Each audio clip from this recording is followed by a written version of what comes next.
Welcome to the Baking It Down with Sugar Cookie Marketing Podcast. It is Tuesday, and it is a rainy Tuesday in the DMV. It is a long stretch of rain that we will be having this week.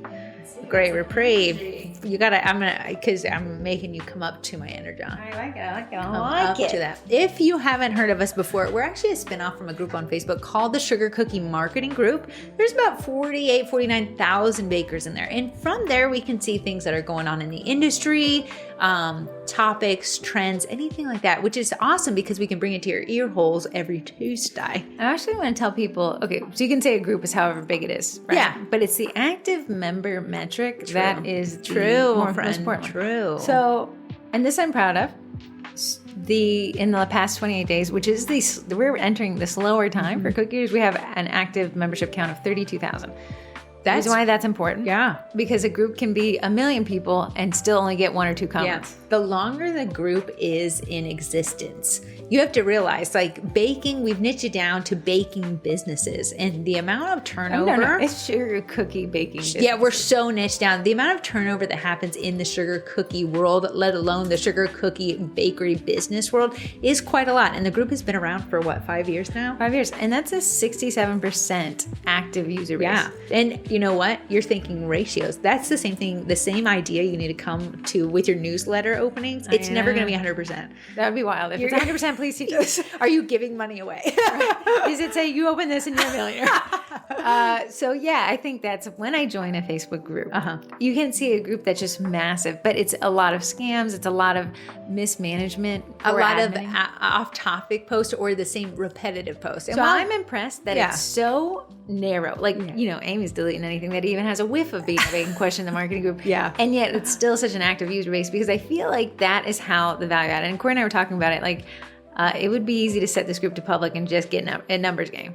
For sure. And you have to think at the end of the day, wouldn't numbers mean better? And here's the thing. It doesn't mean better. But I want to say what I wanted this group to be is what I wished something existed when I started. Yes. And so what this group has become is like, oh man, this is a valuable group because not only are we trying to add value, the members add value. Well, I think it says something. Sorry for the tuning our own horns. Boop, boop. Boop, boop, boop. Someone, I saw this TikToker and she had this Russian accent. She's like, if you don't toot, who's going to toot for you? You must toot to get to toot. So, toot, toot. When I join a group and people use that laugh react maliciously. Yeah. Now, there's a big thing in this group is that we'll ban you for using that laugh react in an effort to demean somebody or make fun of their question. To troll somebody or to make them feel less than. And nothing hurts my feelings when I go to a group, not cookie related, but hobby related, and I ask what I think is a very fair question and I get laughed at. Yeah. Like, it's so disconcerting. It makes you feel lonely. And then you're like, well, I won't raise my hand again. And that's the opposite of what we wanted for this group. We wanted every question to be you can ask any question and get an answer. We got 3,000 downloads on this podcast last week. Oh, nice. So one of those could be Mark Zuckerberg. There's no proof. Never seen him and the podcast in the same room together, but not saying it's not. Mark Zuckerberg, if you're listening to this, the solution to the laugh react bullying is to make the laugh react guy look kinder. Kinder. Yeah, because I love when I get a laugh react when I'm funny. Here's the thing, and here's a ninja level using Facebook. We talked about Facebook groups yesterday. What if they give him hard eyes while he's laughing? Oh, you would be untouchable because you're now flirting with everyone you don't like. I love you too. If you are worried about a poorly managed group and you do not want people to laugh, react, bully you, insert a joke in your caption. Then they look like they think you're funny. Yeah. For sure. Moving into today's podcast topic, it's actually an experience Corrie had herself, and it turned out it was an unfortunate series of events, an unfortunate colorblindness Corrie had, that turned into a dedicated customer for life. And I want to talk about that because I feel like it's that time of year. It's that time where bakers don't want to refund. Something that rhymes with that. And that, we just got to brake check it, right? I feel like it's just one thing, and it's because refunds aren't, as much as they are a business-centric thing, they're also really personal. They are. And a refund acknowledges wrongdoing. I know. And I think if we can break those two up. Yeah. Here's the thing. refund doesn't mean you're wrong. It just means both people agree that it could have been right. Right. It could have been better. I think a refund to me is the definition of just a business savvy person to know when, where, how much, and how often. Yeah. And you obviously hear Corrie and I say run for the refund. It's a lot. We annoy a ton of people with that because we've seen the other side of these, having managed this group for 5 years. Those people who don't run for the refund typically come back and say, hey, I've gotten this really bad review. What do I do? Yeah. So in terms of a business a strategic move, it is one of those ones. Yeah. I think me having a teenage son has allowed me to feel wrong often.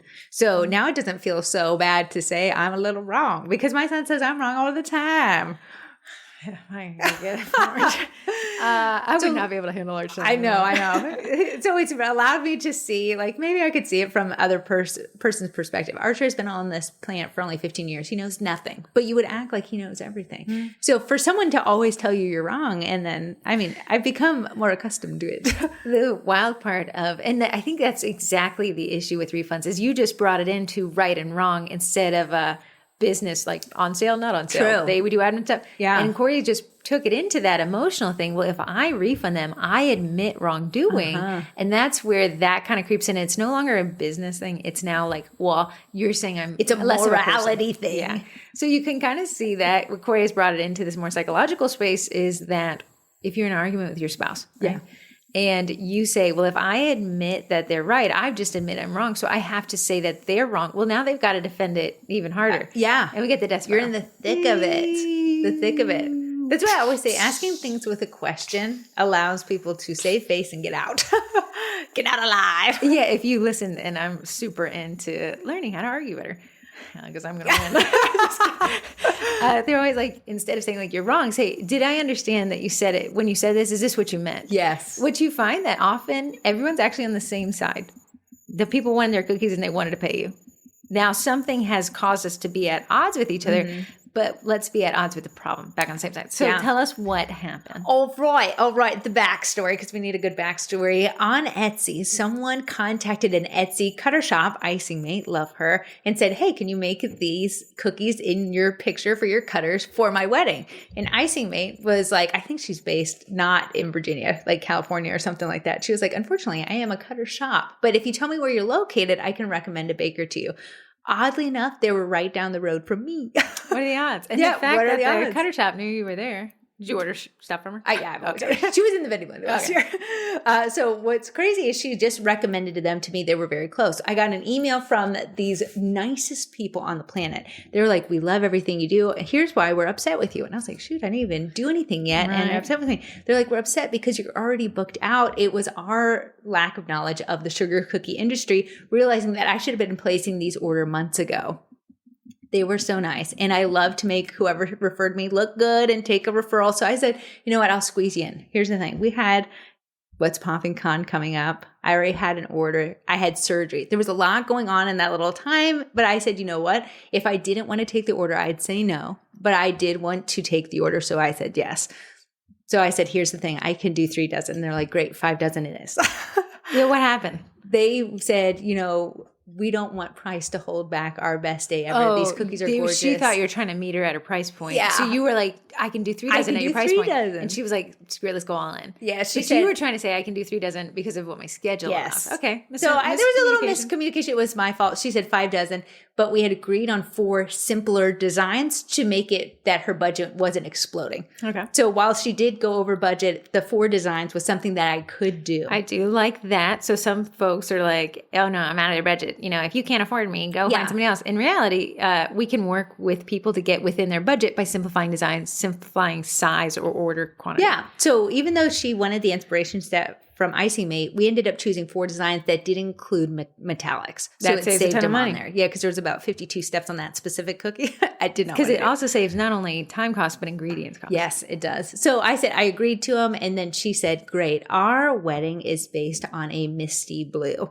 So this is the thing, because it wasn't blue. It was misty blue. Misty blue. It wasn't kind There's of about it was 400 types of blue out there. Right. And hers was misty. And Corey picks up that the lady specifies that the wedding is based not on bears or flowers, it's misty blue. So the color is important. Yeah. So I go and I'm like, okay, let me get this order, crank it out. We have 5 dozen cookies. I'm cranking them out. I realize, like, when you make icing, you run out of icing, obviously. So half of the cookies had the correct blue. The other half had more of a baby blue. Now, what you got to understand with Corey is she cannot see purple grays. Yeah. And within that color wheel, you're struggling.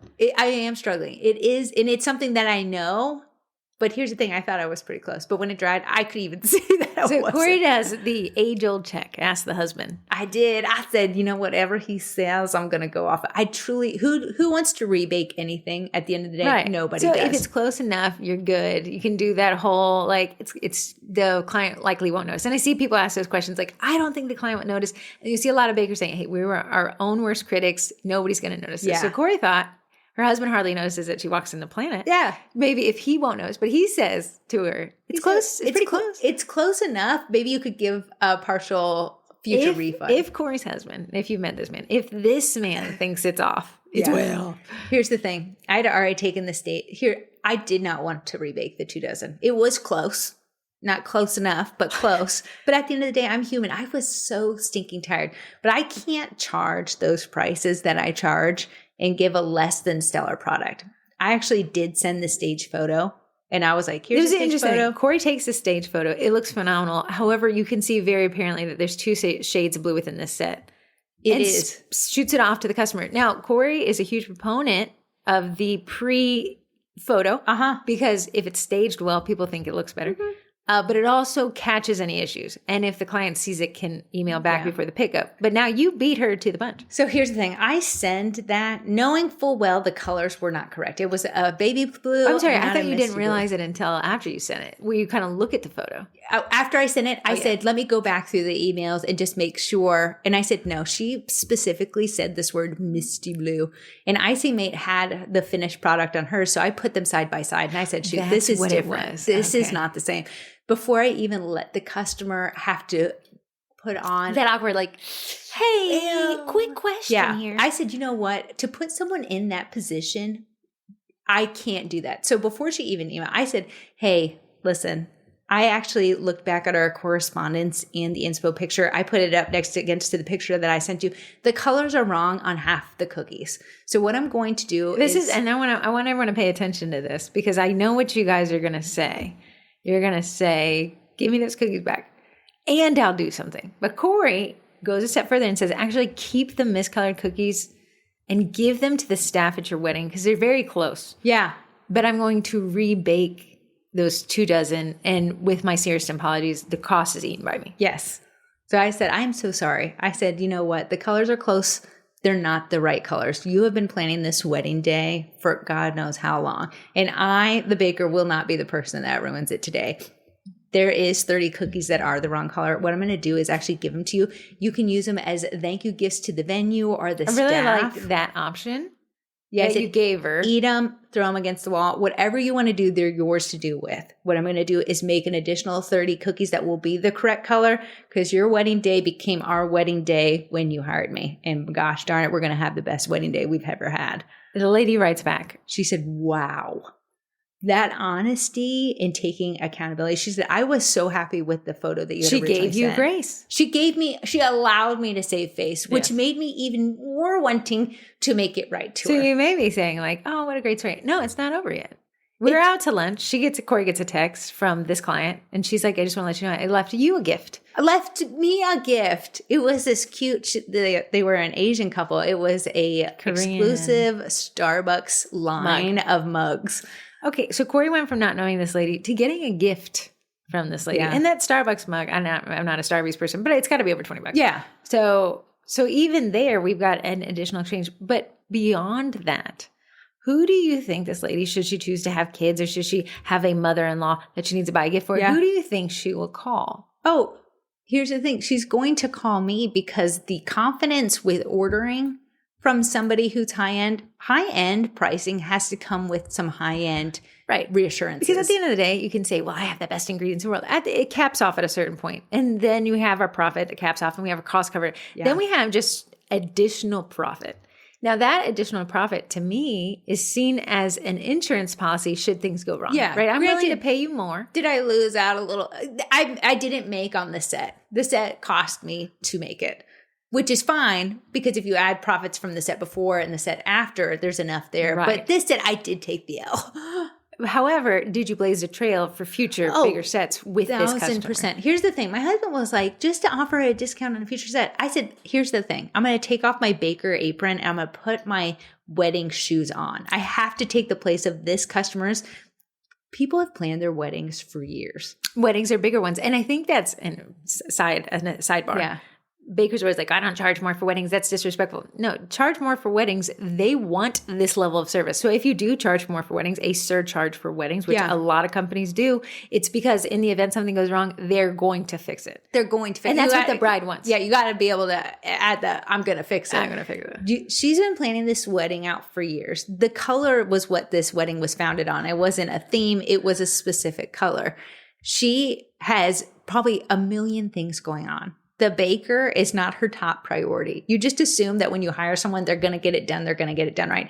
You paid top price to get what you wanted to come to fruition. It wasn't like you were trying to, be less on money. She said, I'll take easier designs so I could work with you.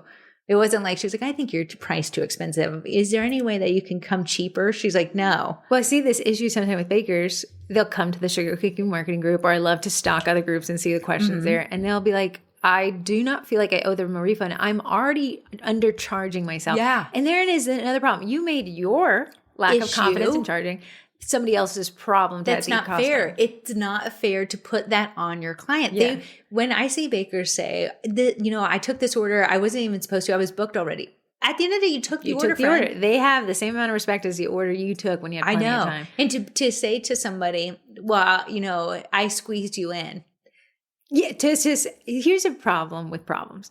It's not a problem until it's a problem. And suddenly it's all these I'm starting to build the wall of defenses. Yeah. Well, I shouldn't have taken your order and I was already charged.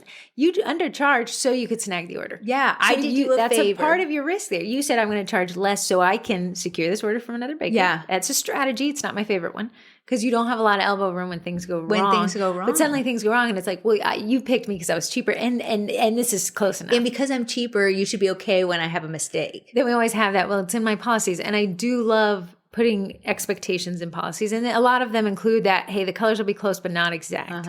Now and that's what I always say. The policies aren't the prison guard. Yeah. The policies are there to protect you and allow you to bend them. Right. So, it'll be like, well, we don't, and I do this a lot. Cookie College, no refunds. It's a 30-day thing. You sign up. But I have people and they're like, oh my goodness, I just forgot to cancel. Life got crazy. And I'm like, well, our policy states that we don't offer this, but let me help you out. Right. Here's the thing. I buy from dealerships that have a reputable brand. It's a little bit more expensive to buy from a bigger dealership, but at the end of the day, I feel like I'm going to be taken care of if I drive off the lot and the AC isn't working. That's what okay, you bought from Carvana. Carvana has a 7-day return window, meaning Corrie could drive his car for 7 days. Doesn't matter how many, I'm sure there's stipulation mileage, but they'll take the car back. Now, if you did a private sale buy, right? Yeah. Now we got a consumer. Virginia is a as-is state, meaning if you sold the car and somebody signed the bill of sale, they bought the car as is. If the car explodes in 7 days, guess what? You have a car with an exploded engine. Yeah. Now, Corrie said, but I'm willing to pay Carvana more. She could have, private sold her own car and then private purchased another car. And it would have been a more competitive deal for you. You would have made more money. Yeah. And spent less money. Carvana's like, hey, but if you come to us, we're going to pad all these safety mechanisms. We're a bigger company. We can afford it. Yeah. But as such, you're going to pay more for the same vehicle. Are you willing to? And that's the exchange there. So if you're already really low priced, you've got a huge problem coming your way. Yeah. Because you're still going to have to deal with problems. They're there regardless of what you charge. You just don't have as much flexibility. Yeah. It's crazy to see bakers who are like, I charge a premium price. So you charge extra and customers are like, well, I paid a premium price, so I want a premium service. I want what I ordered. But then bakers will turn around. I'm just a small business. You can't play both sides of the coin. Yeah. I'm a luxury, but small business. Yeah. And you can't kind of darn if I do, darn if I don't. I have to respect that you're small, but you're also luxury. Like which one do I get? Yeah. So we came up with 5 of these and they're going to be reiterations of everything you've ever heard us. But I've had a year to read more refund horror stories, so let's bring that to the table. Yeah. Number 1, Refund-Centric. I was actually reading in another group I don't remember the names. Names have been changed to protect the innocent and the guilty. And a lady said she sends off this cake and the clients comes back and say, hey, it was actually so salty we were unable to eat it. Right?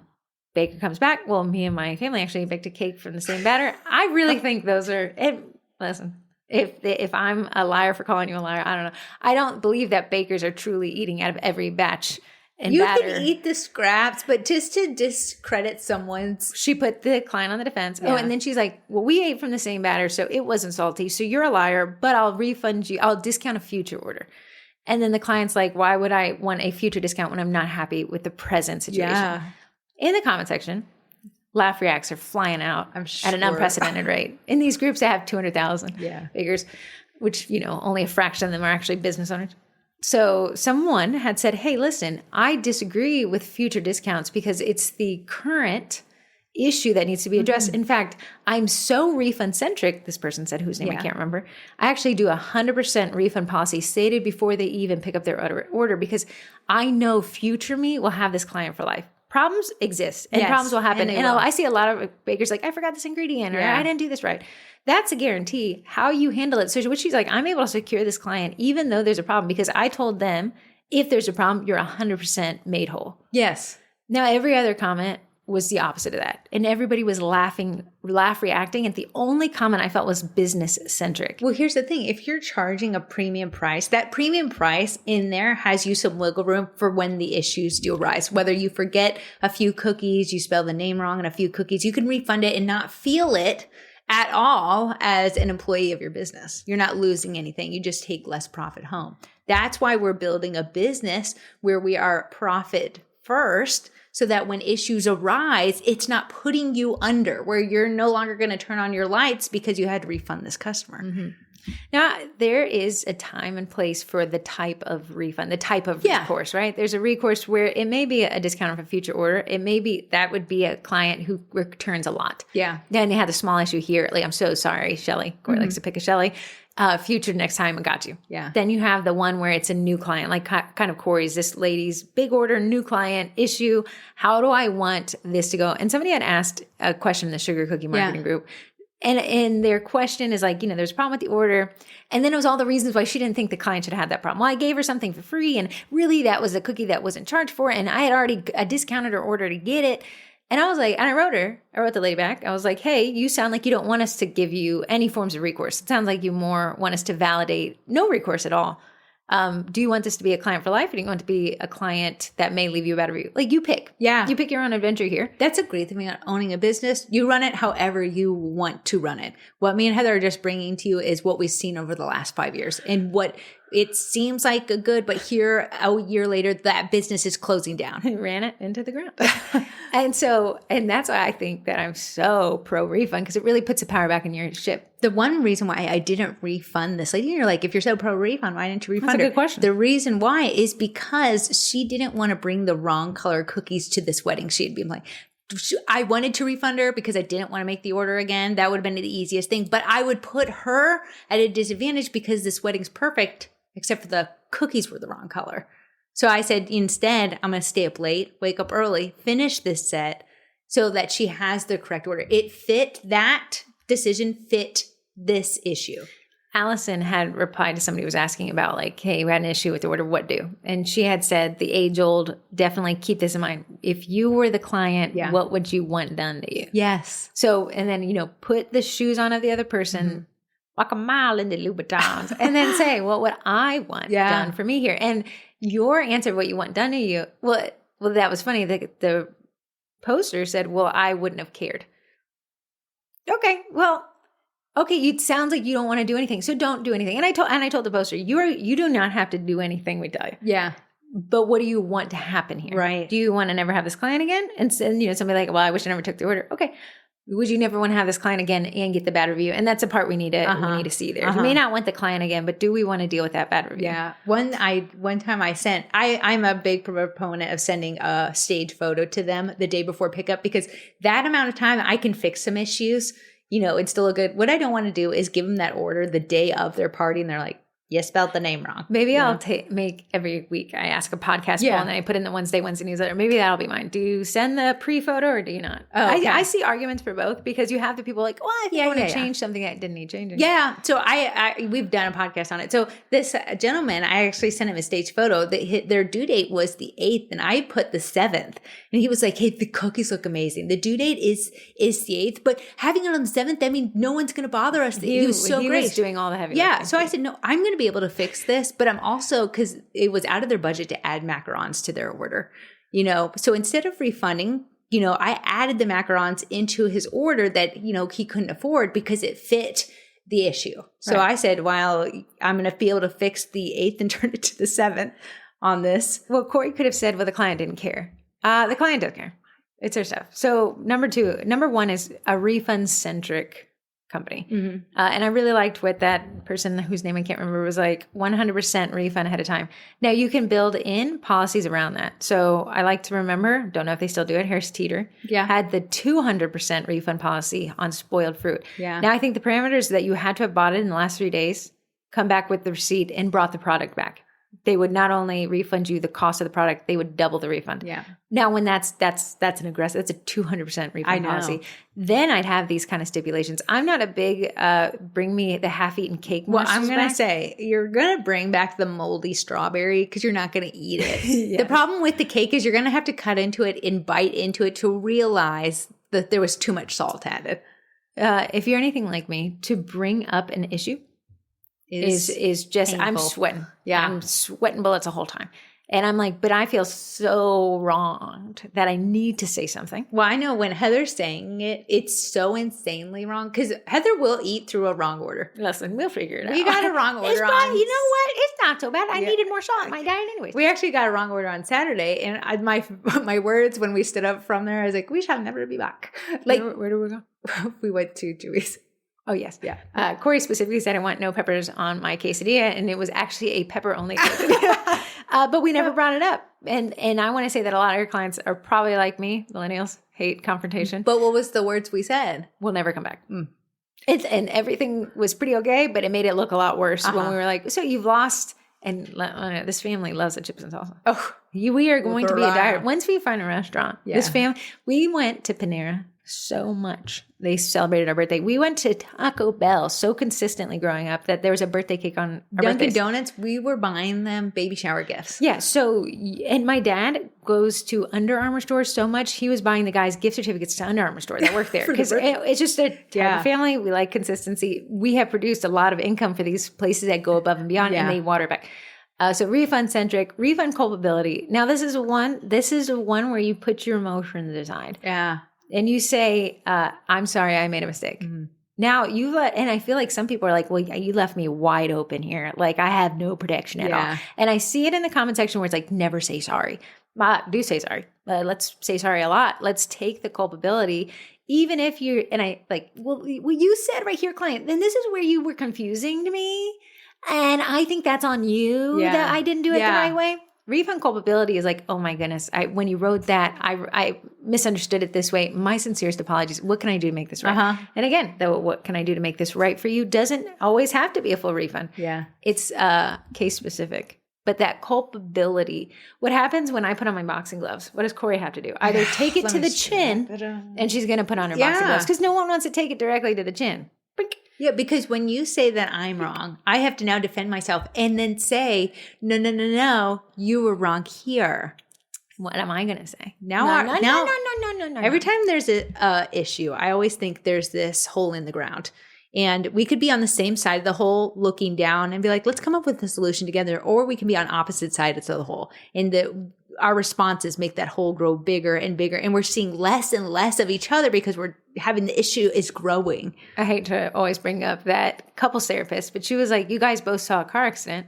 You both saw it, but you guys were on diagonal corners of the street. So he's saying the red car caused it, and I'm saying the blue car caused it. And we're both right, but we're both wrong because we didn't get the full picture. Right. So oftentimes in Corrie's whole example, you both are standing with shovels. Yeah. And you're arguing about whose shovel's bigger, but you both dug the hole. No. So when you're business centric, you're going to save face. Like the guy was like, well, our baby's actually born the next day, but we love the 7th. Yeah. He was taking the culpability for Corrie. Now she could have been like, well, so You don't care, then I don't care. Yeah. In reality, we're going to always want to take that culpability back from the client. Yeah. Even if they didn't specify it. Again, because we are saying, if you didn't have a great experience, then I don't have a great company. How can I make this a great experience for you?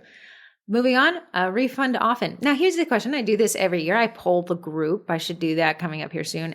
What's the average refund you did the year prior? Like, is it 0? Is it less than 1? Is it 1, 2, 3? And I think we go up to 10, and then I do a 10 plus. Yeah. And I say the refund cannot include sickness or God actions, right? Yes. So like big storms don't really, I want to say clients are unhappy. How many of those you refund? The average of that each year, we've done this for 5 years, is less than 1 order. So I'm going to tell you guys, it sounds like they're not just trying to get free cookies. Right. So when I say refund often, offer the refund often, you're going to be surprised that people are going to give you grace because you took the culpability. Yeah.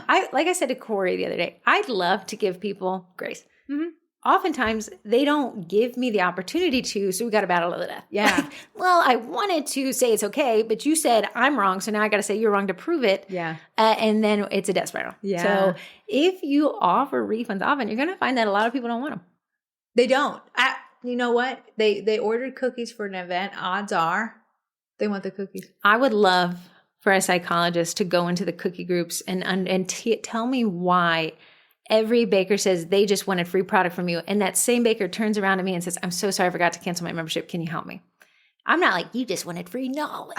You're just trying to get one over and I'll work with you. But it's so funny because when your client asks you for a refund, they're out to get you. But when you need a refund from Target or when you need a refund from Amazon, it's like, Bezos, I ordered this, but turns out I just don't like it anymore. Yeah. And we're like, that's fine. Yeah, here's your money back. Just send the product, you know? And why Amazon's so fascinating people, sometimes they don't even say send the product back. And I know what the baker's saying. Well, see, look, you got the product back. Edible products and products that you can resell are different. Yeah. I just could not imagine keeping a cake that tasted gross at a party where I had to clean up after the party goers and be like, I need to save this for proof.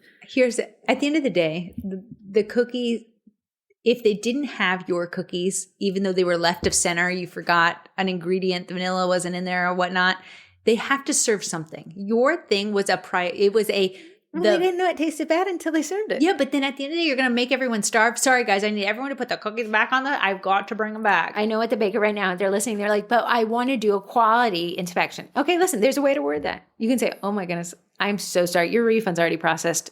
Is there any way you have any of this order left? I would just like to reverse engineer what I did so it never happens again. I will stop by. I'm not going to make my client drive out twice. Regurgitate it right here. Yeah. Next to my dog. Cough it up in my head. I'm going to say to them, listen, my business is based on the reviews of folks. I want to get it right every time. Do you mind if I stop by and grab just a few so I can take it back to the test kitchen and see what I do? So gracious. If you threw them away, don't even worry about it. The cilantro argument. Everyone's to be like, they're lying. Okay. We have the one that always. I just want to say, what she's saying, cilantro, it's almond extract to some people tastes like soap. Same with cilantro. You'll come to a group and you'll be like, my clients just wanted free cookies. They said they taste like soap and I don't use soap in their kitchen ever. Like, it's always that. Like, I've never seen soap a day in my life. I've never cleaned anything that could have been soap. Dawn, who is she? Except for when it comes to the first question, almond extract. Yeah, I use it. Okay, well, some people interpret that taste as soap. And then now, look, you're gonna have to explain that to the client. It's funny how the soap puts us back on the side of the refund or handling the client, right? Because otherwise it's like, cough it up or you just want it free cookie. Yeah. If I wanted to make money, if I wanted free money, the last thing I do is contact a baker where we had to strategize order details, where I had to come and pick them up and where I had to serve them at an event and to get free money. I just wouldn't go through that. There's better ways. There's easier ways. They're a heist at a bank. Probably I would honestly rather rob a bank than talk to a client, somebody that made someone I didn't like. We'll never go back. Yeah, it was funny. Corrie ordered me a cake a couple years ago, and it had the wrong flavor. It was very peculiar because it was just a very specifically not the flavor she'd ordered. Yeah. And it was a beautiful cake, and we never went back because I don't. And you're like, well, you didn't give the baker a chance. Absolutely, you're right. I hate that potential for I the don't like baker to say, confrontation. no, you're wrong. You taste lemons. Yeah, almost like you're like, oh, I got to suit up because I'm getting ready to say I'm unhappy. I wish I had that boomer mentality. Like our mom and us, her daughters are so different. My mom ordered something incorrectly at Olive Garden the other day. The waitress was our age. And she was like, hey, just want to let you know, I did you a solid. And I know you'd asked for that. We actually don't serve it that way. But I would manage to get it for you. And she's like, I didn't want the chicken on it, though. Corey, me, Ash, and Sam were like, we thank you so much. We love chicken. It's the best chicken in all the world. Yeah. It was just funny. And like, our parents are really like, nah. Like, but we're like, hello. Thank you for coming to our table today. I know you said this is diet, but maybe it tastes a little like Pepsi. Here's the funny thing. Some bakers are listening to this and are like, I hate the twins and their little, and that's okay. You can run your business however you want. But when you're like, my sales are slow, what gives? Don't come to the group and say, because I'm going to look through your post history and I'm like, oh, you did a hostage situation with your last refund. Refund swiftly. Now, this one I find is where the baker knows they should probably do the right thing here, right? They want to be business focused. They're trying to remove their emotions out of it, but they need the client to prove to them a little bit more, like. And then you can see the back and forth with the client, because for some reason it's always on a Facebook thread. So we're reading it, and I'm like, wow, you're really making this person have to prove it. They're one text away from I found a hair. Yeah. Right. Because they want this refund. Yeah. They're not happy. They think you need to make them whole.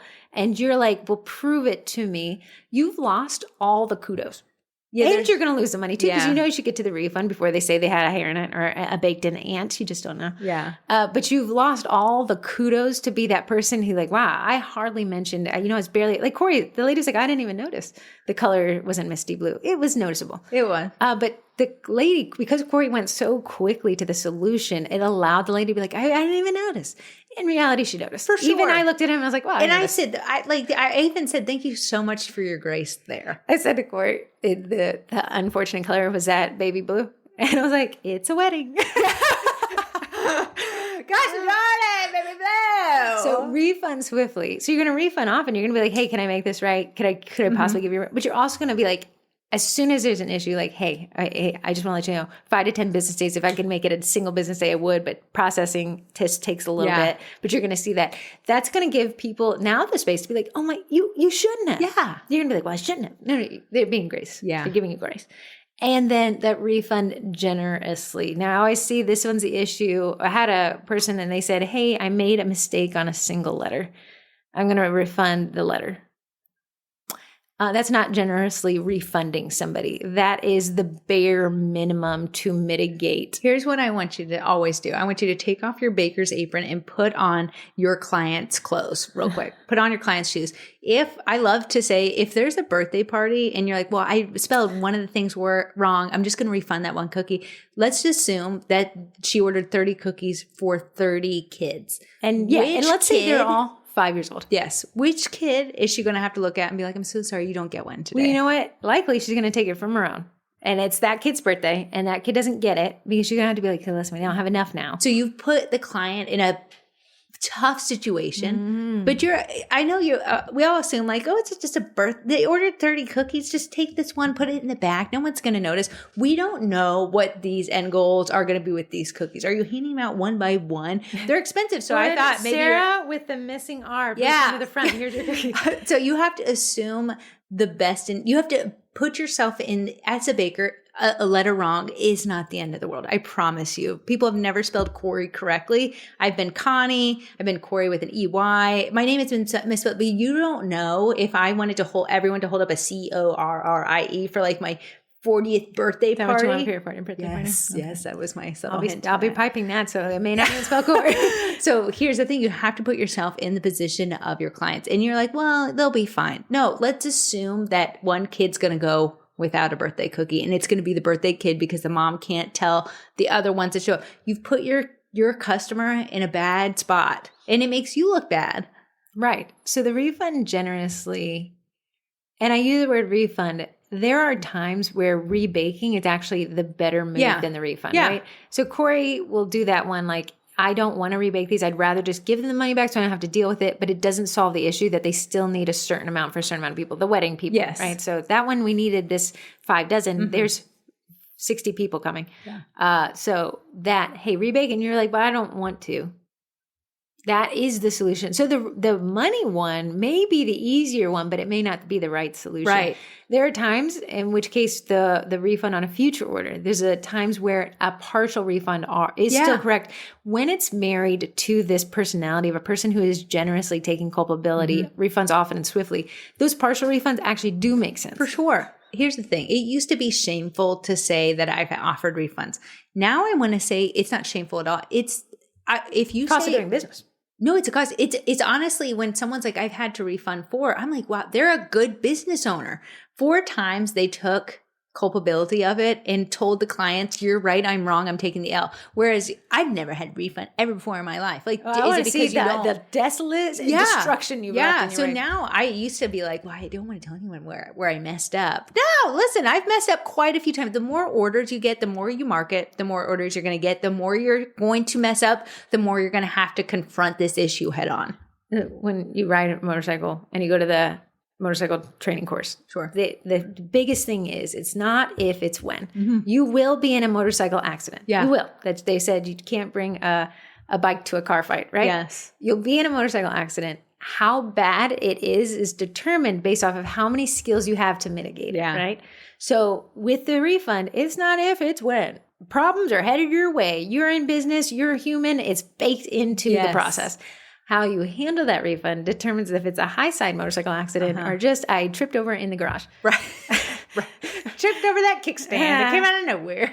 Right. Which that one with enough skill set, like, wow, you're such a great rider that you can mitigate the worst of an accident. And then you still going to make mistakes. You're a person.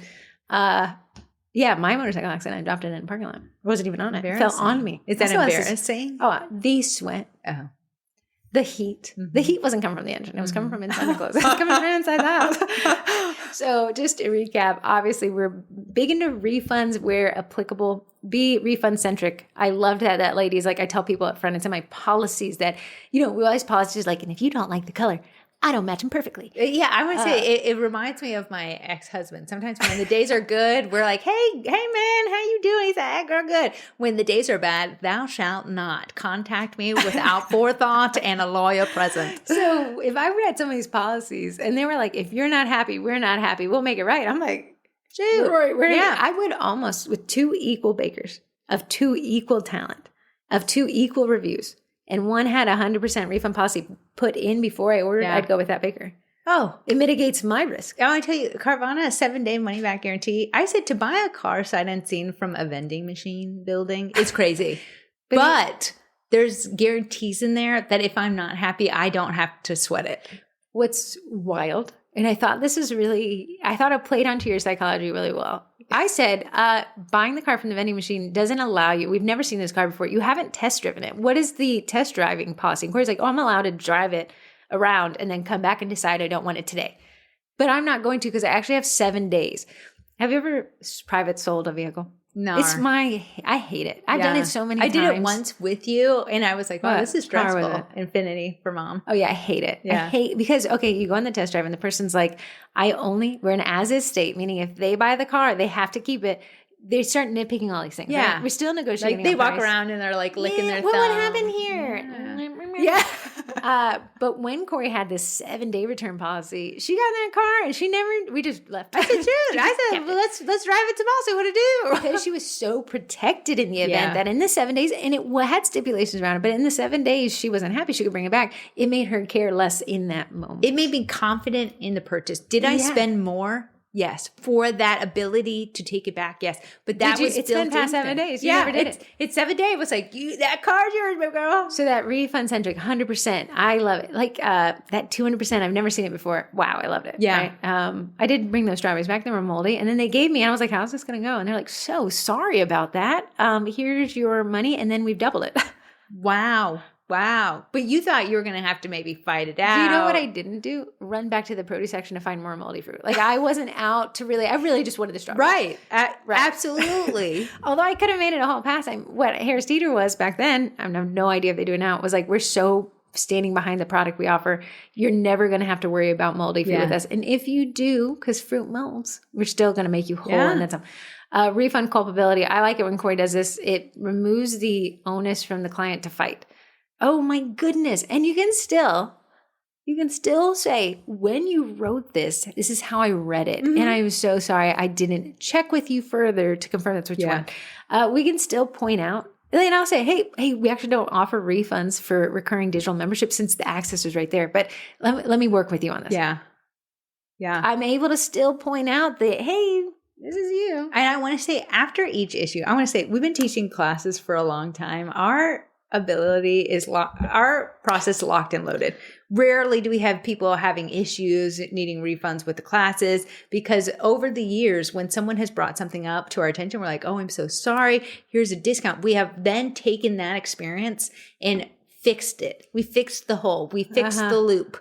So as you're going to learn from beginning Corrie's is so different from now Corrie's sales. Right. Because we've locked and loaded it from what we've learned. I learned that my form has to do my heavy lifting because I'm not asking enough questions by myself. So DMs in my Facebook, off limits, girl, because you're not getting the right information there. Now we have a form there. On my website, we have the allergy information present. Corrie also has her pricing right on the form because she wants you to know what the price is before you submit it. So you're not like, well, that's more expensive than I thought. These are things that I've learned over the years, because with each issue that has arisen over the years, because you will have issues, there's two humans coming together on a thing, you're going to learn from it. And it's okay to change over your time. Well, I see people come to the group and they're like, this problem, this, that, and the other. And then I'll say, what was your policy?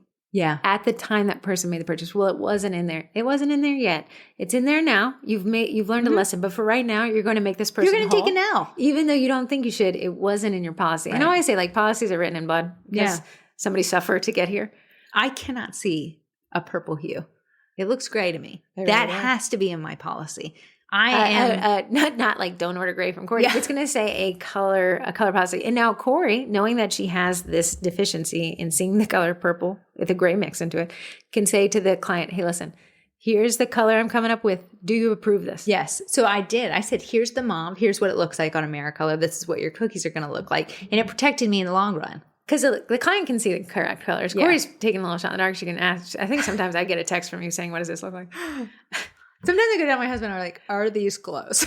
Yeah. And it's just, so Corrie can either say, well, the client, well, I have a color. I can't see that specific color. It's your fault.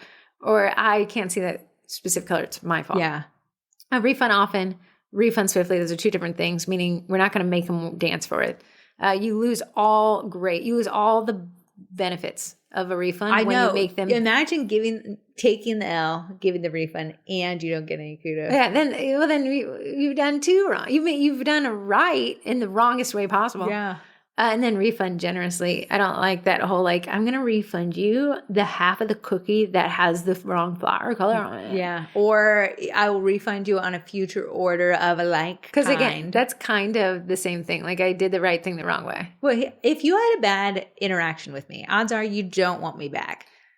So to assume that you want me back is crazy assumptive on my part. Did I finish the salt story, the salt cake story I was reading? I don't know. So the lady said, well, it's, we ate, every meal has been with that same batter and we haven't had any problems. I'll discount a future order for you though. And the lady said, why would I want a future order with you when this one isn't good?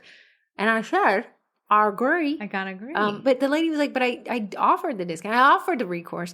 You did it in a way that wasn't fit beneficial. It wasn't the situation didn't warrant that. You've got to read the situation. They're going to be different. Recurring clients that have come to a lot are more apt to want that future discount. Oh yeah, for sure. Because they know a mistake happens. I'm going to ask you this. Your opinion is not wrong. Uh-huh. Would you ever choose a future discount or a current refund? Current refund. Yeah, same.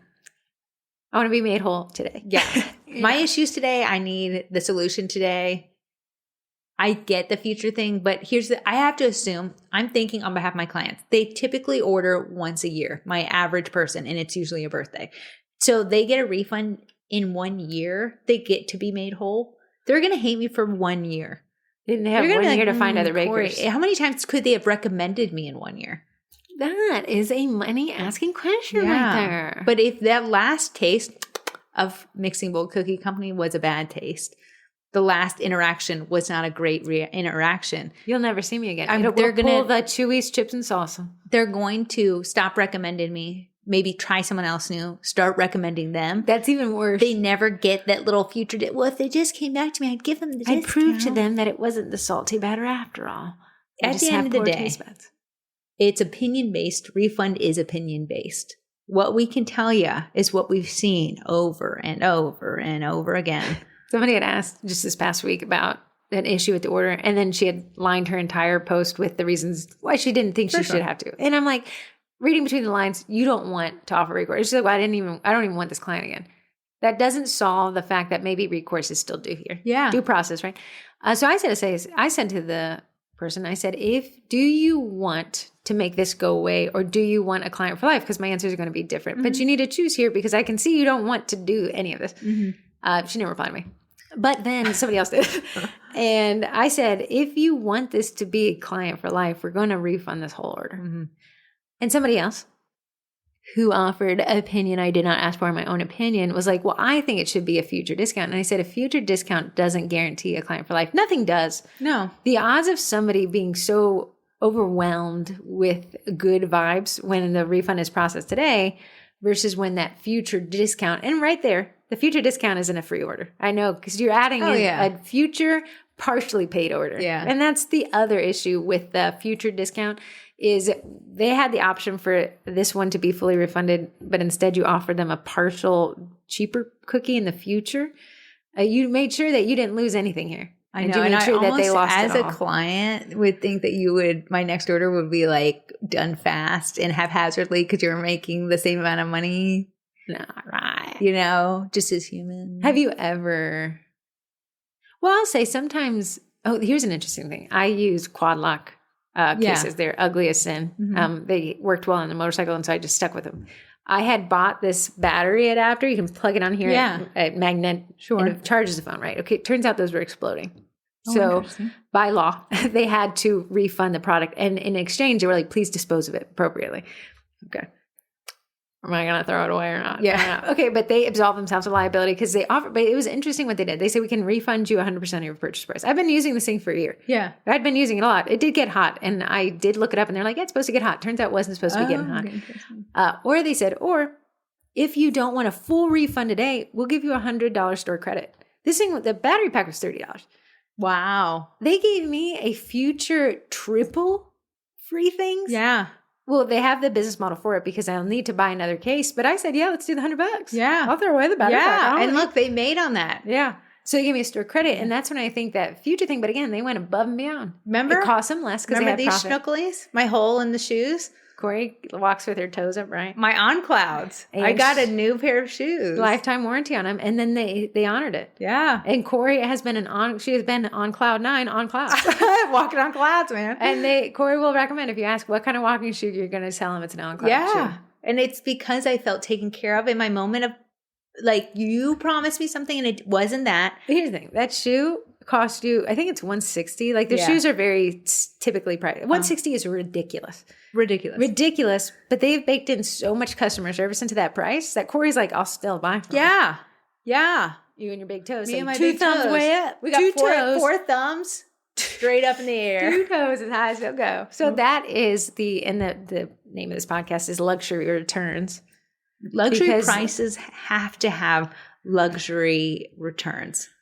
It's if to have someone and say, you have to support my small business and pay me my worth. But when I do something wrong, you have to give me forgiveness because I'm small. Because I can't do that. You can't talk out of both sides of your mouth and expect your business to flourish. Talking out of their bungee. Talking out your bungee. Right, just something to consider if you are very anti-refund and you're struggling with sales. Maybe it's something to bring to the table mentally. Work it in slowly. See how it goes. I think you'll find very few instances, and unfortunately, like, bakers aren't making massive.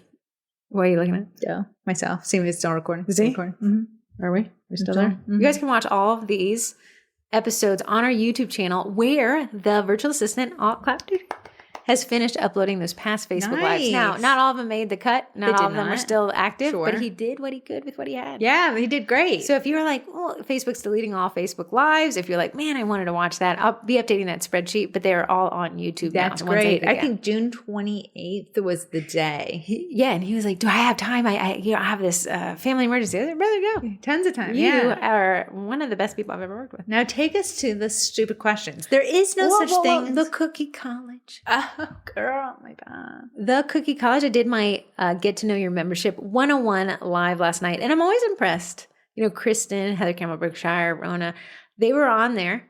And I'm like, you've been around here. You've been a member of the Cookie College for literal years. Yeah. We've been doing that for 4 years. We've been doing the Sugar Cookie Marketing Group for 5 years. Would you be astounded that we still have members from day one? Yes. Paid members. They pay every year. Tiffany had posted the other day. She said, you'll never get rid of me. She said, I saw a big charge come out of my thing because I'm yearly. And first my heart sank because I was like, I don't think I bought anything. She said, I realized it was the Cookie College. And I said, my heart grew 20 sizes because if there's one thing that I'm going to do is pay to be in the Cookie College. And I thought that was fantastic.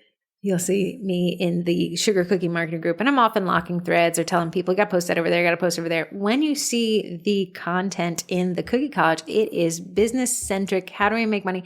It is like, hey, it's the stuff we talk about in this podcast, specifically refunds. Yeah. We're all in there doing it. And you'll see that the energy there's slightly different because it's more petite There's group. no laugh reacts. It's truly people being like, what is your goal here? Because I want to help. My answer is going to help you get to that solution. Right. And it is, and I'll see people like, I don't want a refund. And it's a lot more like they just want something. You'll never see in that group somebody saying the client just wants something for free. Yeah. It's all strategy. So yeah, I did my Facebook Live. It's just an hour. I do it on the second Monday of each month, so that new members, if that is going to be you, can get the most juice from their Cookie College berry. Yeah. Yeah. So Corrie and I are going to run a promotion. She hasn't agreed to it yet, but I'm going to do it anyways. On the last week of July, we're going to take it back to that grandfathered pricing. However, you want to sign up today, you get all that content, and then you can actually switch to that grandfathered pricing on that promotional week. Here's the thing. We're going through the downtime of cookie orders. Instead of big holidays, we're really wrapping it up. Father's Day is really going to shore us up here because we've got graduation. And that one's always a hit or miss. Graduation, last day of school does well.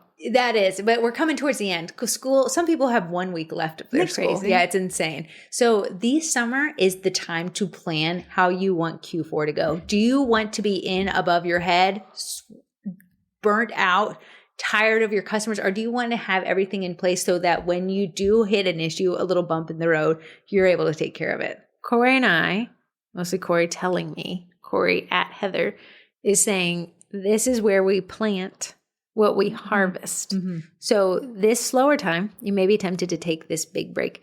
I'd suggest that you use this time to streamline workflow, to get the website up and updated, to get the autoresponders dialed in, to talk to the form that talks to the spreadsheet, that emails you, that connects to Asana.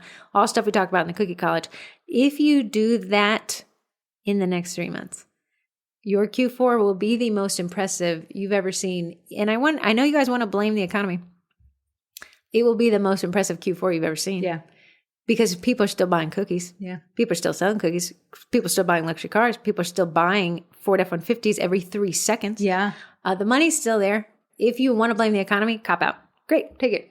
I can't compete with you. Right. I mean, I can't convince you of it. Mm-mm. If you want to fix the issues, the internal issues, and be more competitive in a competitive environment, it's so funny. Like people are like, nobody's buying cookies. The market's saturated of cookies. Like it can't be both. Yeah. It's either there's nobody buying cookies and there's no bakers selling them, or the market's saturated because so many people are buying cookies, there's so many bakers. Yeah. But those two cop-out excuses are the ones we can't touch because we can't fix them because it's a perspective issue. But if you say, okay, I'm done with my perspective excuses, girls. I know that money is to be made. I know there's money to make because I see what these people are posting that they make. I know there's money to be made. I want to streamline it. I want to fix it. I want to optimize it. I want to be the baker. I want to be that girl. Yeah. I want to be that baker. I think the Cookie College, sign up, thecookiecollege.com. I'll hold your hand. I'll do the Facebook Live. If you guys want to jump in next month, we will have that promotion for 1 week only. Yeah. Last week of July. So it brings us into the first 2 days of August. And then it is... Ooh, see you on the other side, friends. Take that jet because we are heading into Q3, which is the launch point to Q4. I know. I'm excited. I love it every year. It's my favorite time of the year. Can I just say, I'm sorry, isn't this year flying by? Corrie said it was May 13th today. Yes. flying, flown, flew, the coop. Yeah, it's just going by quickly. Every Monday meeting, Corrie and I she doesn't never seen the spreadsheet a day in her life, but I reference the spreadsheet every Monday. I update all the things that we track. And I make the row before gray so I can move through the year. It just felt like I had just made the spreadsheet. Yeah. Now I'm halfway through my spreadsheet. Yeah. Because we're going down. Speaking of the last week podcast where we say like group admins are bribable. And I was like, yeah, teachers are bribable. Yesterday, my son got braces, so we missed the school day because it was smack dab in the middle. The principal, there's a primary principal and a secondary principal. I only met with the primary principal once. The man has never been in my inbox. I got an exclusive email that said, I hope today goes well for you and Archer from this man. It works, kids. It works. Well, Corrie and I were talking about it. We were at the mall on Sunday. You wanted to go for Mother's Day. So I took my husband out to the mall. I mean, my wife. I'm the husband. And Corrie and I were saying, okay, so the waiter was good. Good. But we watered.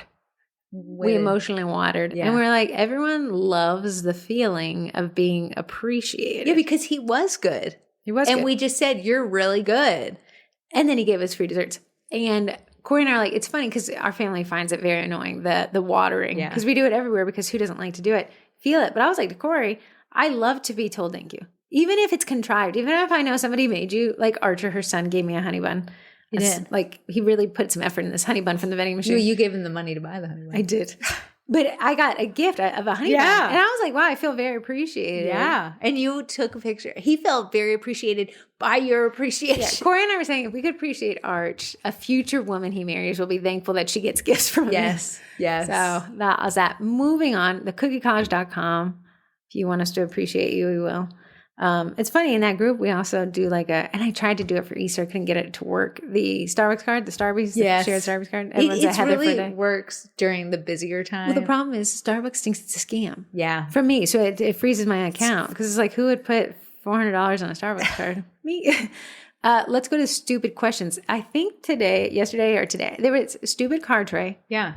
Sponsors this section. Yes. And they send out a stupid card tray every week. Yeah. They also, and I told them they didn't have to do this, offer 15% off because they want to know if you're buying it because you heard it on this podcast. It's how they're tracking performance. So when you guys buy Stupid Card Tray using code SUGAR, you're actually signaling to Stupid Card Tray that you like this concept. Yeah. So thank you. Thanks. Weren't you going to buy anyone? I know I was for Mother's Day.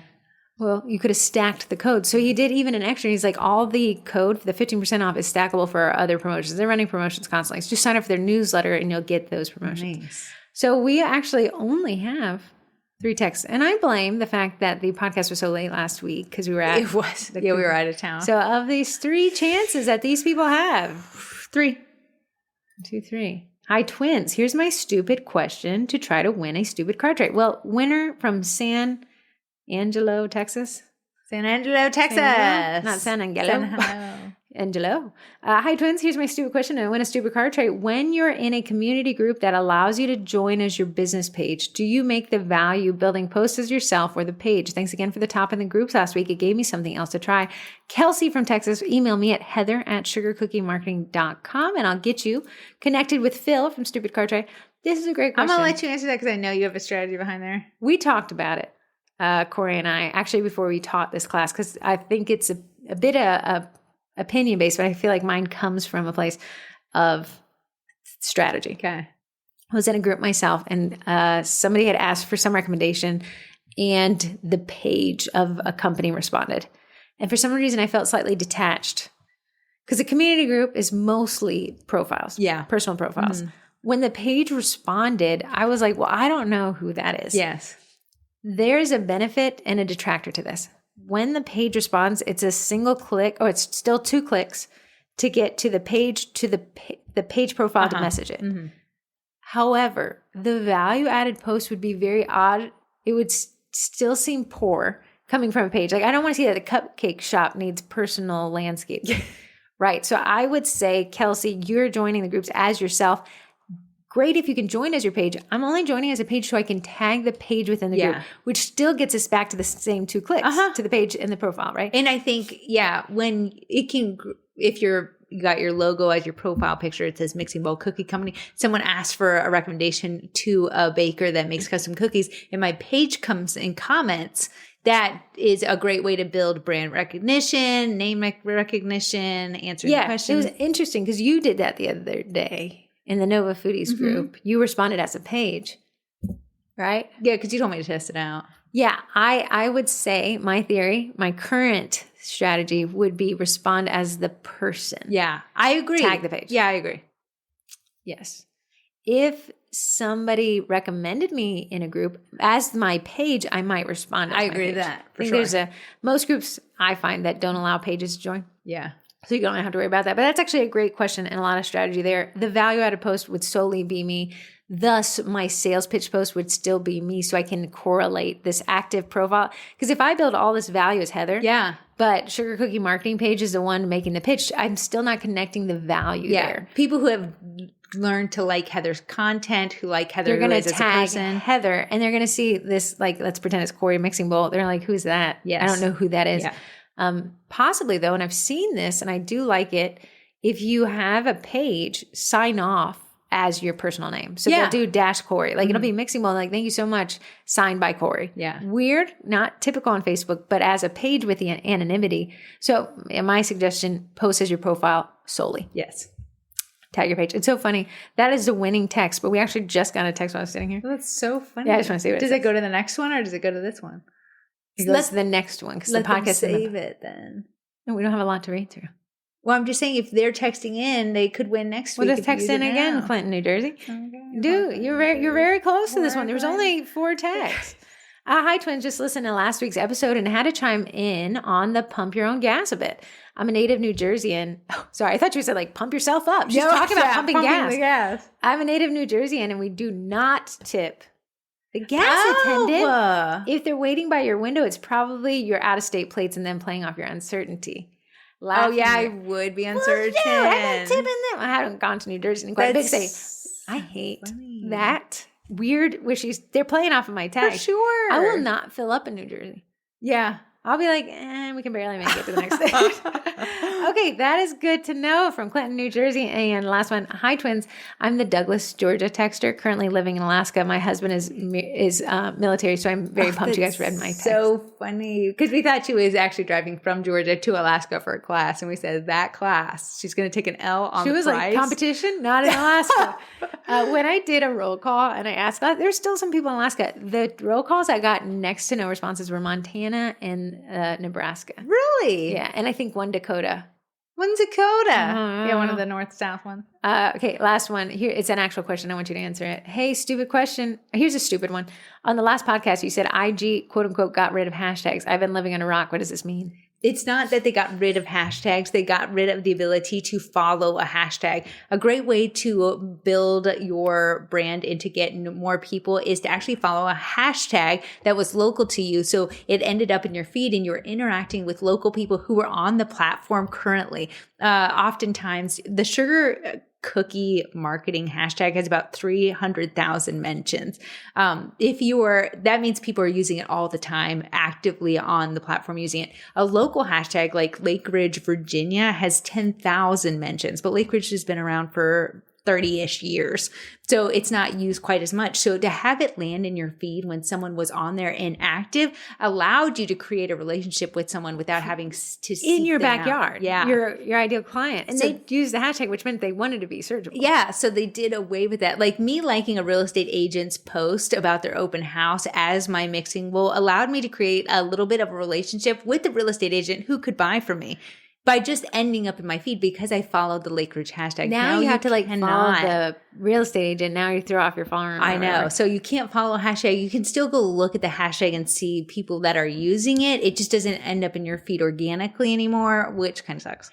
I find that when you see these bigger companies peeling back on some of their features, like I've been saying to Corey for the last year, something's going to happen to Facebook Lives because they don't reach anybody anymore. When we first started this, Facebook Lives were in their heyday, COVID. We could have somebody go live and within minutes, hundreds were watching it. Yeah, hundreds. And I said to Corey, I go live every second. Monday, I get 2 people. Yeah. And I was like, that just wasn't, nothing has changed except for I think the algorithm has disfavored that feature.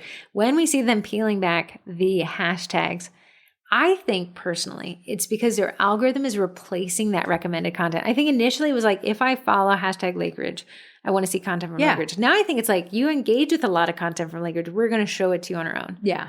And the hashtags became almost I want to say like bogging down. I want to say that people misuse things. So lives were great at the beginning because it was a way for you to connect your audience. And then people were doing like streaming of lives and there was nothing happening. They were just trying to get people in there to get reach and misusing the feature. So now Facebook degraded it. I think about this. I don't know that there was enough knowledge put into the telling us what the hashtags were for. You can see people like, I don't know, hashtag pink cookie, hashtag sprinkles are good. Mm-hmm. Like what? And it created this whole new like hashtag to follow. And people are like, you know, when I go to Facebook Planner and I start typing hashtag, it populates what's popular. Yeah. So I'll pick from there. But some of them are weird. Like hashtag sugar. If I start typing sugar cookie, it'll be like sugar cookie peach. I don't know what it means. Yeah. Like one big one has always been follow for follow. There's no value in there. Right. But it's that like, I don't know, maybe I'll get some followers. I think depreciating it because it's been so misused because it was so confusing is actually a better bet. Yeah. I think hashtags now, they're using it as like a way to group content. So I'm using hashtag sugar cookies so that I end up in the feeds of people who prefer sugar cookie content. I'm telling Meta, listen, here's what's in this. So please put me into the space of people who enjoy that type of content. Big takeaway. We're not saying don't use hashtags. Yeah. Corrie yells at me when I don't do it. Oh, yeah. She says there is a markable difference. I can honestly see the difference from a post with a hashtag and a post without. However, the ability, the access to them is being cold. Yes. And there's probably a reason for it. That's above our heads. Yeah. Great question. So if you guys want to text in and have the opportunity to win a stupid car tray, stupidtech.com, code sugar for 15% off. If you want to try to win that, we pick a winner for as long as stupid car tray is with us. 571-556-5644. I've said that number so often. Mm-hmm. I called to reschedule a haircut. Yeah. And I gave them that number. So if you guys want haircut people, if you win the stupid card, we got to thank our sponsors. Without the sponsors, and we've had sponsors come and go as their businesses have transformed and they've moved in different spaces. We thank each and every sponsor that we've ever had the opportunity, because without them, we wouldn't have this. This podcast started off as like literally labor of love. Well, I want to say it's both a thank you to the sponsors and to the people listening who order from them, because the sponsors will leave if you don't order. Yeah, I know. So thank you for supporting them, and thank you sponsors for supporting the podcast, because it's like simpatico. It's the circle of life here. Yeah, jazzy word. Speaking of our sponsors, we have the Backers Co. The Backers Co. is like a done-for-you in-home photography studio in a smaller, more palpable, easy to store way. I am always mad about the lack of space in my life. Oh, if I could live in a warehouse and have nothing in it, I'd finally have enough space. Maybe. Yeah, but I think Heather, when she's walking around this little space, she's like, it's just not big enough. Listen, if my hip catches a corner, I'm going to have a bad day. She's going to have a bad day. What the Backers Co. does is transform your little tiny living space into a photography studio. So I actually buy the 23 by 23. It's perfect for what I need. And I do the L bracket, so it creates this whole studio feel. The L bracket connection. So it makes, like, if you're looking at the YouTube channel, it creates this shape, is the magic piece there, because a white box limits the access to a single point to get the product. When you can back up and use crop, you can actually have a camera lens function as more different types of lenses because of the cropping. For sure. Yeah. And I absolutely love them. They have different colors. You can do very vivid colors. You can do just white matte finish. They have marble. They have woods. What is that discount code, girl? The discount code, it used to be 20% off. Now it's 25% off. It's a code sugar cookie, not plural, just at checkout. You will, we had someone in the college buy one. They were like, I've used it once. I love it. Well, it's hard to not love it. It makes your products better. Yeah, for sure. Speaking of making products better, if you are in line to try out a new meringue powder. Yeah. You will want to consider Royal Batch by Bakety Bake. And that code is twins for 10% off. That is Corrie's favorite meringue powder. We actually gave it away at a class last week. We did. And 2 people left their goodie bags, and I thought they just left them and would be okay with it. But no, they so badly wanted that meringue powder, they asked us to mail it to them. I know. It's great. It already has 3 ingredients already in it that you would typically get. Someone asked me on TikTok, why are they so shiny? I don't care what you're I doing. saw that I need comment. to know. And it's because Royal Batch has corn syrup in there. When you dry cookies under a fan that has corn syrup, you get the extra nice shine on your royal icing. Typically, royal icing will dry matte if you don't do anything with it. If you add corn syrup and dry with a fan, you're going to get a nice little sheen on there. And Royal Batch already has that, vanilla extract and white food coloring as ingredients already in the bag. I know you've learned a little bit about vanilla extract recently.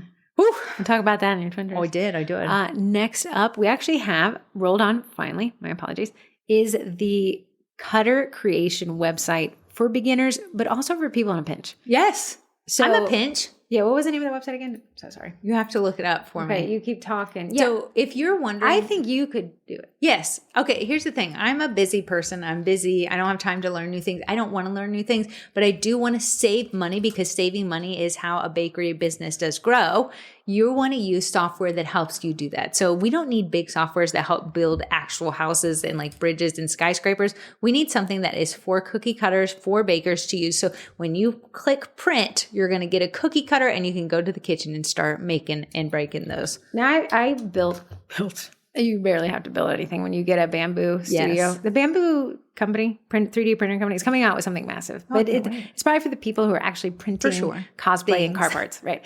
So I put together Corrie's Bamboo A1 Mini. Yeah. And I told her Cookie Design Lab would be all you'd need. Yeah. You could cut me out And of that's all I needed to hear. that workflow. So Cookie Design Lab, and I'm just reading from their website because she's still getting me her list of things to say. Cookie Design Lab is fast and easy cookie cutter design studio. And that's their tagline. And I got to agree that it is fast and easy. So what you do is you log in, you can create the account with a Google profile, Yeah. Gmail. That's all you can do. So it's no extra password. And then you just upload your PNG. Now you could upload a JPEG, but you're going to just drag the dots around to just trace out the JPEG, which if you're not into Canva or Photoshop and converting files around, although I think there's some free conversion online, you could still use this.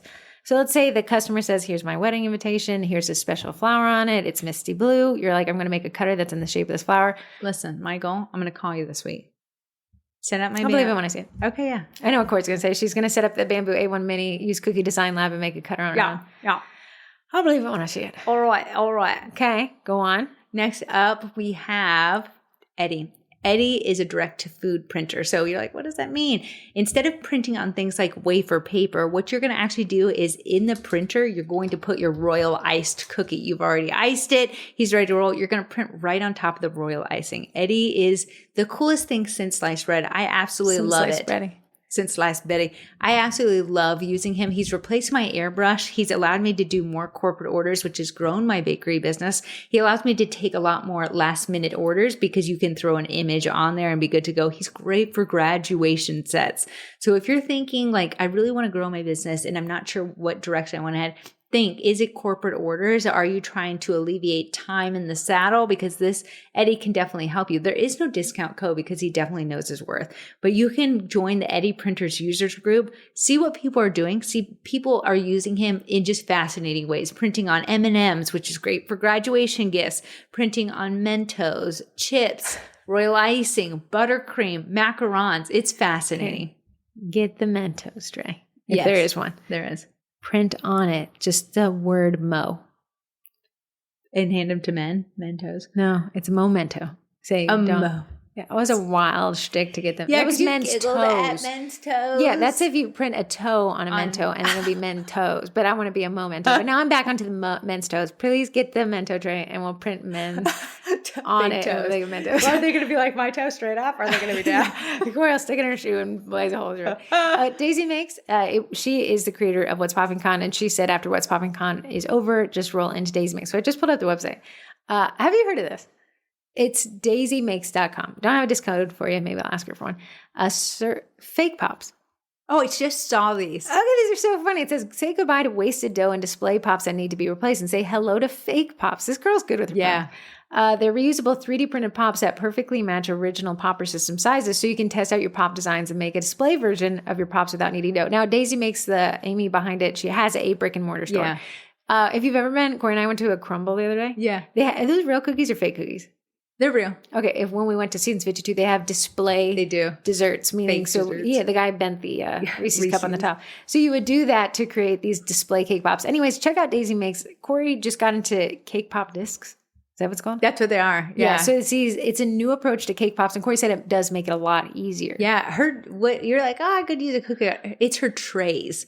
The trays allow you to keep the form of the shape when you put in the stick. Used to be like you would just kind of like squish it down. Her trays allow you to keep the form of the stick. So when you push the stick down, very smart. It makes it a lot easier. Looks like they rolled out number poppers, which would be great as for a little birthdays addition there. A balloon popper. And she uses some plunger system. It's very unique stuff that she's come up with. So you can check that out at daisymakes.com.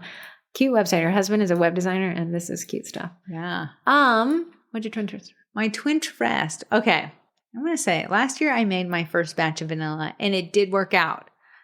The vanilla smelled great. It looked great. I used Everclear. When I went to the ABC store, I said, lady. ABC stores are our liquor stores here. It's by the government.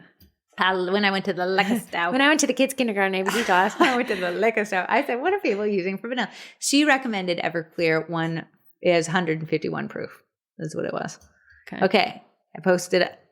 I posted an Instagram reel yesterday, and God forbid, I angered the vanilla gods. I saw that. Vanilla gods. But listen, I'm always willing to learn. So someone was like, you have to actually add water to Everclear because it's such a high proof alcohol. It'll dry out your beans. Do you know what proof means? Half of that is the alcohol content. So if it's a 70 proof, it's 35% alcohol. If it's 10 proof. Yeah, I saw a 40%ers there. Yeah. But then when I went to 40% would be what proof? 80? Yeah. When I went to the liquor store yesterday, I've just been liquor storing it up. The lady actually made vanilla that worked at the store. So I said, what's she using, girl? And she gave me a whole lesson. She was like, not Everclear. Not Everclear. She said, you need to do something that is 100 proof. Now, in your defense, the Everclear is used for painting on cookies. It is. And that lady did tell me that it was also used for vanilla. So all you guys that got out your panties wild. No, but I'm willing to learn. I want to have There's got to be a better way to do it. I want to have good vanilla. And so I remade it all yesterday. And you used what? It was called, is Rain a form of vodka? Not a clue. Yes, this is the one she used. She's like, you don't have to do the highest cost vodka. You just want a pretty good one. Because at the end of the day, we're working with vanilla, not a good vodka. Right. Like you don't want it doesn't care if it burns on the way down. Yeah. So what we want is a vodka that, and you're right, does not burn the beans. Oh. They said, everyone was like, the Everclear fried my beans. Well, Everclear would. It's so high alcohol. Yeah. content. So you can either add distilled water to it. You don't want to use filtered water because it will give it a cloudy look. You want to use distilled water, which has already been. Well, you were asking me why the glass is stained on the snake's cage. It's because I didn't use distilled like this. Yeah, so distilled water, or you can use a lower proof good vodka that still works, and you don't have to add any water to it.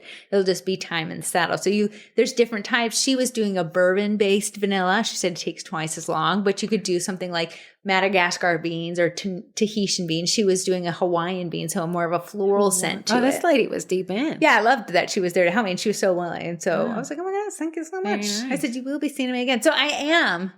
If you want to have this ready for as a client appreciation gift or to sell it in your bakery during December, May is the 6 months time frame. Oh, girls, dial in, baby girls. Dial in, my little vanillions. Yeah, so they were a hit last year. And I will say, even though I used Everclear, it did work for me. And it could just been beginner's luck. Maybe it'll be 10 times better. And maybe it'll be 10 times better. And it's going to steep in the quietness of me kitchen. You shake it each week to get it going. If you guys have any vanilla tips, you can text us in a podcast. You could possibly win a stupid card tray.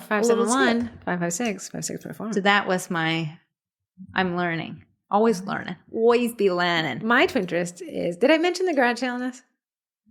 Did you? I think I did. But maybe not. So did I? No, because it happened on Saturday. Right. So we, even my cousins were like, you guys just come up with weird stuff to do on Saturdays. Yeah, sure, what is life, man? What is There's life? only we have time. It's flying by us. We got to do weird things to keep So this is what we decided. I have 3 sisters and my mom. So there's 5 women. We are all, you go to Sephora, it's pummeling you. You buy this one product. I want to tell you, at this age, the gifts that people buy you is skincare. Or a spatula. But here's the problem. At this age, if I put the skincare on my face and a pimple shows up, I'm going to just blame. I'm not going to blame the fact that I pummeled a whole bag of sugar Skittles. No. I'm going to blame this product. So I'm not going to use it again because who wants to fight the battle? Yeah. So I said everyone has to bring 5 or 7 to 10 items. skincare and makeup based products. There is some flexibility there that just aren't working for you. Yeah. They can't be extremely used because they were working for you. You just got tired. It'd be half or more. It had to be half or more. Ideally, a fresher thing that you just tried and you just didn't love. We didn't want something that was like so expired. We didn't want someone to your bring trash that you found. So, and then we it was funny. We had Corey's son mix up all the products that we bought. So you didn't know who there was no bought collections. who. Yeah. And then we rolled the dice. This is getting crazy. But we rolled the die, and whoever got closer to 6 got to start, and we went around for each round. So there's about 10 rounds. Yeah. So the funny part is everyone got the products they wanted the first 5 rounds, and the last 10 rounds is truly the trash. But we're going to give those away. What was your favorite thing that you got from your thing? Probably the thing I picked first. I like that little blush, you see? Oh, Heather got some Merit Beauty blush. Yeah, my little sister had bought a pack of those. She had given me one already, and when she came with the other one, I was like, yeah, I'll take that. My sister, you're like, did she not like the blush? You had to give a little snop why it was on. I loved the explanation. Yeah. She was like, turns out I just don't find myself reaching. She buys so much blush. I knew that a blush was going to be there because she has such a collection of blush. Right. What was your favorite thing? Okay, I did get an Archon mount. Yeah, okay. Our older sister wanted to get into some kind of product photography. Yeah. Didn't like the Archon mount. Yeah. Corey said it's better. It's not as great for phones. It's great for projectors. It's great for a projector. So I said, even if I could get this and give it away to another baker, because I already have one, I couldn't let it go. Yeah, it was meant for you. It was meant for me. Right. So I said, I told Heather, maybe if I would just give it away. Because someone actually, I gave away, what was that fly catcher? It was the little toy that is a projector. I ended up sending it to someone who was just starting it out. Yeah, that was the brand. I can't remember. Yeah. The Sketchy. School play? I can't remember. I think it was Sketchy. Something. Okay. Yeah. So I give it to another baker, and I was like, oh, I feel so much better. Instead of tossing it, I would actually give it to someone who could use it. Right. So I was like, I'll get this Archon mount. And if I don't use it, I'll just give it to someone who can use it. Yeah. So I really liked the vibe. It was fun. We probably only do it once a year. But that's my Twinterest. So if you guys have sisters or siblings, you can do a yard sale. One man's trash, another man's treasure. It will keep you from spending more money on stuff. Yeah, you so got now, new things. Summer had this skincare line that I actually was thinking about, but I didn't want to buy it and be stuck with it. I didn't like it, so I got some of those to test them out. Yeah, it was good. Right, guys, thank you so much for tuning in. We know it's opinion-based. You might agree with some of them, not agree with all of them, but we appreciate each and every listen and giving a little ear go. Yeah, at the end of the day, I can like you as a person and not agree with everything you say. I can pick and choose the things I want to partake in, or I can table that and say maybe one day I'll try it. Listen, I've been a womb mate with Heather for 9 months of my life. And I don't agree with everything she says. We were raised the exact same way. We're never called individually. We're just called the twins. The twins get over here. You will get over here. That one, you know what I meant. Heck, right. You knew what I was saying. Yeah. You know I meant you. And me and her we're still very different. Are aligned more in life than most. And I don't agree with everything she says. So for sure, you're not going to agree. But what me and Heather just bring into you is just ideas to get your creative juices flowing. Most of this is stuff we've tried that works well for us because we tried another way that didn't work as well. Yeah. And we just appreciate that you give it the listen. That, we're not professional podcast people, but we enjoy that you listen. We like to sing Amazing Grace sometimes. Singing